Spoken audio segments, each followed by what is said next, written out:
So this title slide says that STEM Inc. isn't what it seems, and that's compared to when we first looked at the firm in late 2020 as part of a number of SPACs that were going public relating to energy storage. So on the tin, it looks rather appealing.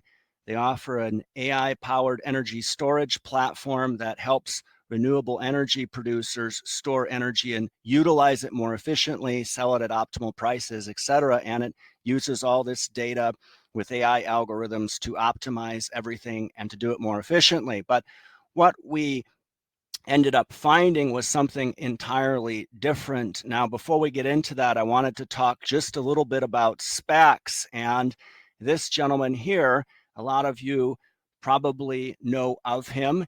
And over the years, we've always referred to him as Samir Nainanajar. And there's a couple of reasons for that. There's the obvious joke that his name is difficult to pronounce, and it's a throwback to Office Space, a classic flick.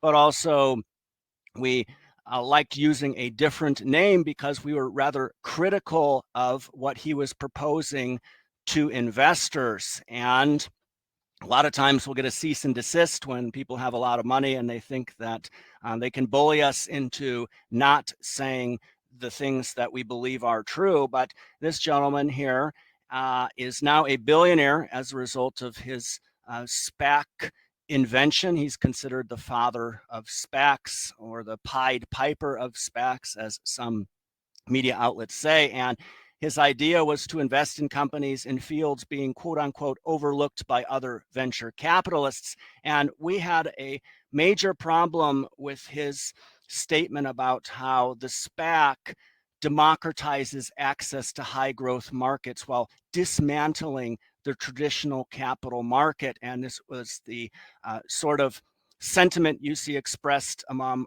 a lot of meme stock promoters who say, well, this is the little guy getting back at the man. Well, actually, it isn't. They're all getting fleeced by black box AI algorithms. But we had warned this would have been almost exactly 5 years ago when we first saw the emergence of a SPAC from that gentleman.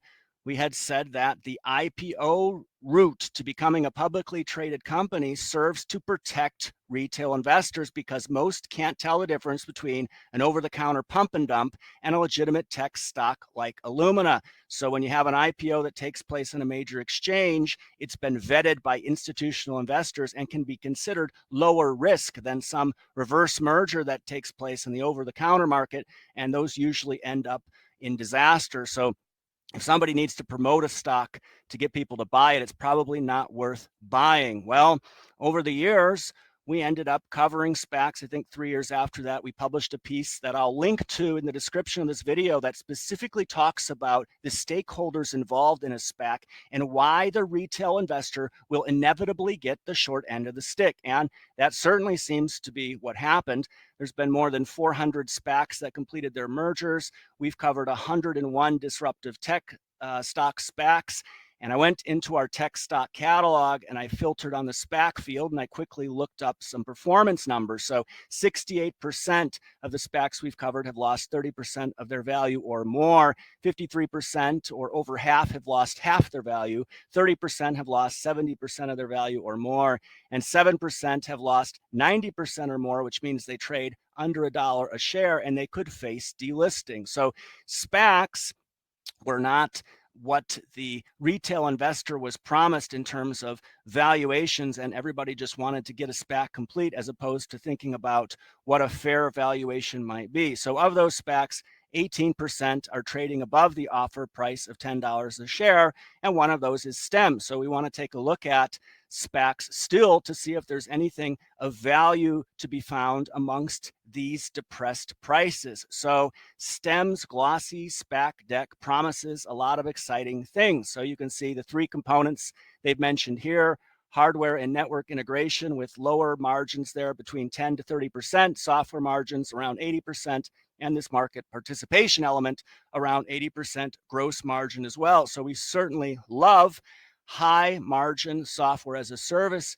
companies. And we took a closer look at STEM earlier this year in the piece you see here. And the analyst that wrote that piece came to the conclusion that we have no interest in owning the current version of STEM stock, which is a company that manages and integrates small-scale solar storage projects, and that perhaps their acquisition of AlsoEnergy will accelerate the company's transition to a SaaS model that we could eventually get behind. Well, now that that acquisition is complete, and last quarter they rolled up the financials from the acquisition into STEM's financials, we can then take a look at what they acquired. And what we found was rather disheartening. So they paid $650 million for AlsoEnergy. Of that, $543 million was paid in cash, and then around $109 million in shares. Well, 84% of the transaction, essentially all the cash they paid, was for goodwill, which now sits on their balance sheets. And anybody that knows about the Livongo acquisition knows what happens when firms pay too much. And if you're not familiar with goodwill, that's essentially an accounting bucket where when you go to acquire another firm and you can't match the money that you're paying for the assets that you're acquiring, you throw them into a bucket called goodwill. And when you have a transaction where a large majority consists of goodwill, it's not a good thing. So that was one thing we noted. The other was that STEM talked about how this acquisition would expand the combined company's geographic footprint to more than 50 countries. Well, following that acquisition, 96% of the revenues in 2022 still come from the United States. So that we thought was a little bit misleading, not to mention that of the revenues realized in the first half of this year, 46% come from a single customer. We don't know who that is because we're not told, but those two elements are customer concentration risk and geographic revenue risk, where a lot of their success comes from a single country, the United States. In particular, we don't know how much comes from the state of California, but they're said to be a leader in what they do in the state of California. So they're just one regulation change away from disaster, but potentially. So what's perhaps most concerning here is that when we thought about this acquisition, what we were told is that AlsoEnergy is a global leader in solar asset management software. So why is it the case then that the contributions from AlsoEnergy last quarter, nearly half were allocated to hardware? So STEM breaks down their revenues into hardware, which is around 80% of 2022 revenues. That's a problem in itself. And services, which is around 20%. And we would have expected the global leader in solar asset management software to contribute more to the services component, which would represent software. So we're puzzled why that's the case. The table you see here is the contribution of AlsoEnergy in the last 2 quarters for STEM. Now, bear in mind that for the first quarter, they only counted 2 of 3 months. That's why those numbers are lower. But this last quarter, Q2 2022, shows you the contributions from AlsoEnergy, and we've annualized that number. So Also brought in on their own around 49 million last year. So this year they're doing better than that, which is great to see. Now, when we look at STEM's business model, it's broken down, as we said, into 2 buckets: services and hardware. Services is not what we thought it was. So it says here, verbatim from the company's description, that it's proprietary cloud-based software coupled with a dedicated energy storage system owned and controlled by us. So really, it's not software as a service, it's software and hardware as a service, which means that STEM's responsible for maintaining and servicing third-party hardware. We don't think that's the best place to be in compared to a firm that has a pure SaaS offering. And we also don't expect the margins to match what we saw in the glossy SPAC deck, and they certainly don't. This second bucket is very concerning. Hardware revenue. These are partnership arrangements that are promises to sell an energy storage system to Solar Plus storage project developers, and that the performance obligations are satisfied when the energy storage system is delivered. So they're essentially reselling hardware. Where's the value in that? Well, they say that Separately, they generate services revenue through partnership arrangements. So once they've sold that hardware, then they go in and sell the software. Well, we don't have a breakdown of how much the service revenue bucket consists of software, but we can tell one thing, which is that the margins just aren't there. So STEM purchases hardware, and they're responsible then for servicing and maintaining it over a long period of time. They talk about 10 to 20-year contracts. This hardware comes from manufacturers like Tesla, Sungrow, and AlsoEnergy. Here you can see last quarter. Again, AlsoEnergy and STEM revenues are rolled up. We see services less than 20%, hardware around 81%. Here are the gross margins for services, 19%, not really the sort of 80% that the SPAC deck talked about. And then for hardware, it's around 10%, the bottom range of guidance on the SPAC deck as to what hardware revenues would look like. You blend them together, you get 11.6%. That's rather low, especially when you consider what we were promised. So here's a slide from the SPAC deck that shows the 26% gross margin that we were expecting for 2022. Well, it hasn't been realized for the first half of this year, but one thing to note here is that this company talks in two different ways. And you can see in the left-hand side here, we've highlighted this term pro forma gross profit. And I wanted to talk a little bit about GAAP versus non-GAAP. This is quite important, and it's a good takeaway from this presentation.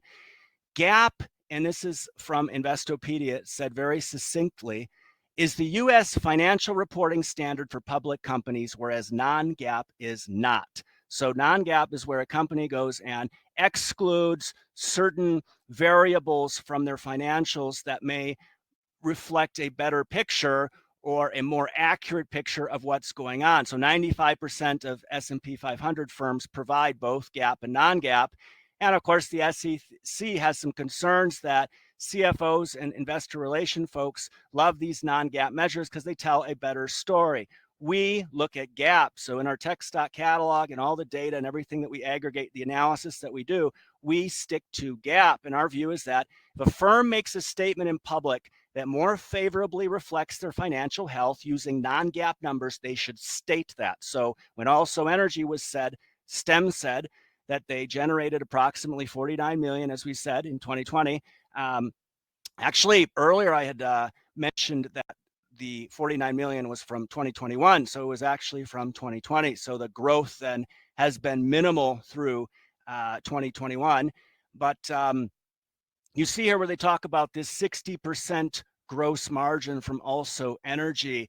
They also mention a minimal amount currently has energy storage attached. We're not sure what that the breakdown of the hardware was in relations to that statement, but this 60% gross margin, here's a slide taken from STEM's deck that looks at actual GAAP gross margin for AlsoEnergy, which came in at 37%. Then you can see here where they back out the labor expense in cost of sales. Why? We're not sure why they do that. And then they come up with this pro forma gross margin of 61%. So when you're analyzing a company, be very careful about whether or not you're reading GAAP numbers or non-GAAP. And investors should expect that if a firm paints a more rosy picture using non-GAAP, that they state that. So when we look back at the SPAC deck from STEM, here you can see their estimates for revenues on the left-hand side here. So in 2021, they had promised 147 million. They came in under that, I think, in the high single digits. It wasn't a dramatic miss. But what's interesting is looking at what they're predicting for 2022. So the SPAC deck said 315 million, fair enough. But when you look at the latest guidance from the company, they talk about 350 to 425 million. And what's interesting about this is that you see on the bottom here, you have Q1 actuals, Q2 actuals, then they have Q3 estimate and Q4 estimate. Look at the size of that number. So if we take the lower guidance for Q3, then they're expecting in Q4 almost as much revenue as they brought in the entire other 3 quarters. That's rather odd. And of course, some of this can be seasonality, and you certainly have sales teams that push to close a lot of deals by year end. But in the earnings call, and that was attended by analysts from Goldman Sachs and Credit Suisse, who happened to be the same firms that created that SPAC deck. There were a lot of softball questions around bookings. We didn't hear any hard questions around numbers like this. How are they expecting to bring that much money in Q4? Remains to be seen if that happens. The other thing to note here in the right, upper right, you have this software type. So they're describing the software revenues that they're bringing in. We'd like to see that described in terms of how they segment their revenues. So they provide this metric that's CARR, it's contract annual recurring revenues. It's convoluted. So when they sign a contract and they execute it, there's typically a 6 to 18 month lead time from when they actually deliver the project. The entire method of this company uses to report on their revenues and to describe their business is very convoluted, and it does not resemble in any way a SaaS firm. And if they want to talk about how they're a SaaS firm, they need to start acting like a SaaS firm. Now, when we look at the valuation, they're certainly not overvalued. You can see here we've compared their simple valuation ratio, which is just market cap divided by annualized revenues. That comes in at 8. We've compared that to a handful of tech stocks from our tech stock catalog, and you certainly wouldn't say that STEM was overvalued. They're probably somewhere right around the average there. So just to conclude, when you look at the earnings decks coming from STEM, there's a lot of confusion, and the transparency isn't there, and it's very difficult to navigate. So they talk about bookings, and then they have pipeline and deferred revenues, and their services segment doesn't describe what percentage is related to this SaaS offering that they're building. And of course, services also includes as a service with software and hardware. That needs to be differentiated because that's a lot more risky than just software. So STEM doesn't use traditional SaaS metrics to portray the health of their business. And until they do, we're not able to assess how healthy they actually are. And right now, at least for the first half of this year following their acquisition, 79% of their business involves reselling solar hardware purchased from other manufacturers. That's not what we want exposure to. So if STEM wants to sell themselves as a SaaS company, they need to start acting like one. So please put your comments in the comment section. Make sure to share our videos with your friends and family. Subscribe to our channel. Thanks so much for taking the time to watch this video today.